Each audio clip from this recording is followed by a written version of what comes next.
Well, thank you, Anthony, and let me start by acknowledging Anthony Albanese and what he's done in what is obviously, as you now can see, a very significant reshuffle.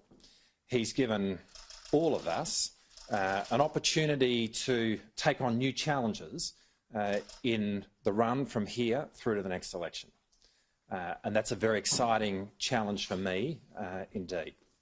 I want to acknowledge our economics team and the work that's been done by Jim Chalmers, Katie Gallagher and everyone in the economics team, and particularly the work that has been done by Brendan O'Connor. And as Anthony said, Brendan is going to do a fine job as the Shadow Defence Minister of our country. COVID-19 has rewritten our lives. The last year has been an astonishing year. And while we maintain many criticisms of the way in which it's been handled, while we are not yet through it, the truth is that our country has fared much better than most, and that is a great blessing. But as we look beyond COVID-19, we are now at a point where we have the opportunity to reimagine Australia, to reimagine an Australia which has an economy in it that builds and generates permanent long-term jobs. And to do that requires vision. And vision is something that this government simply does not do. COVID-19 has brought out the best of Australians. We have seen neighbours looking after neighbours. We have seen the selfless bravery of our health and aged care workforce. But COVID-19 has also exposed a number of areas where this country has been going wrong. What COVID-19 has made completely clear is we simply do not make things in this country today in the way in which we used to. And if you want to think about where all the jobs have gone, you can start right there. As modern economies around the world have climbed the technological ladder when it comes to manufacturing, Australia has stood still. And if we are going to become a high-tech manufacturing country which generates the kind of jobs that we need, if we're going to become a country like Korea or like Germany, then we are simply going to have to change the way in which we see science. Science is going to have to become front and centre in our national discussion. And that starts here in this building. It actually starts in the discussions that are held in the media organisations that you represent.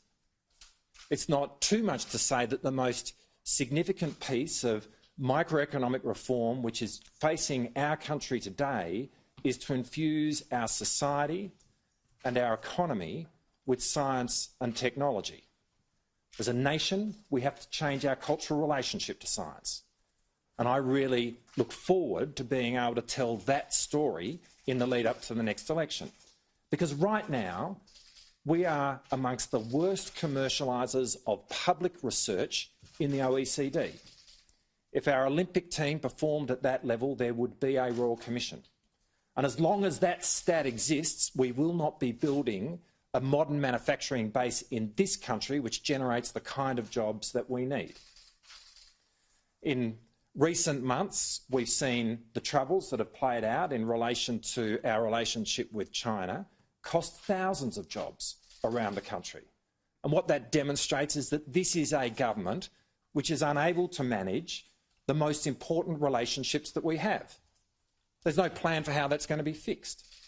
And there's no plan for how we're about to diversify our trading base. And when we look at the way in which COVID has played out over the last year, despite the establishment of the National Cabinet, our federation has been put under enormous stress. There has been an abdication by this Prime Minister and by this government from playing the federal government role within our federation.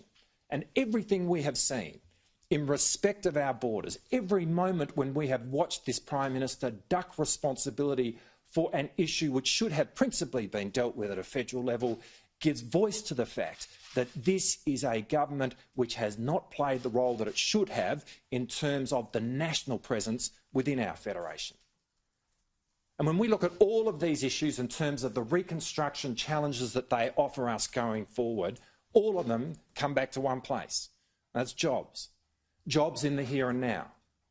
Jobs that are generated by our small businesses, which are the engine room of our economy, and the kind of good, permanent, long-term jobs that come from having a manufacturing base.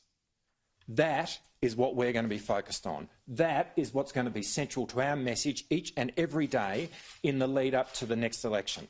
That is what the next election will be contested about. And that is the choice that we're going to give the Australian people when they next go to the ballot box.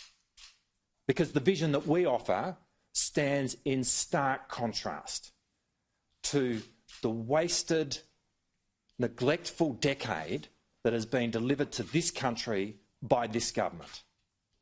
There are more than 2 million Australians today who are looking for work. At the end of the day, that is Scott Morrison's record, and that is what he should be judged upon.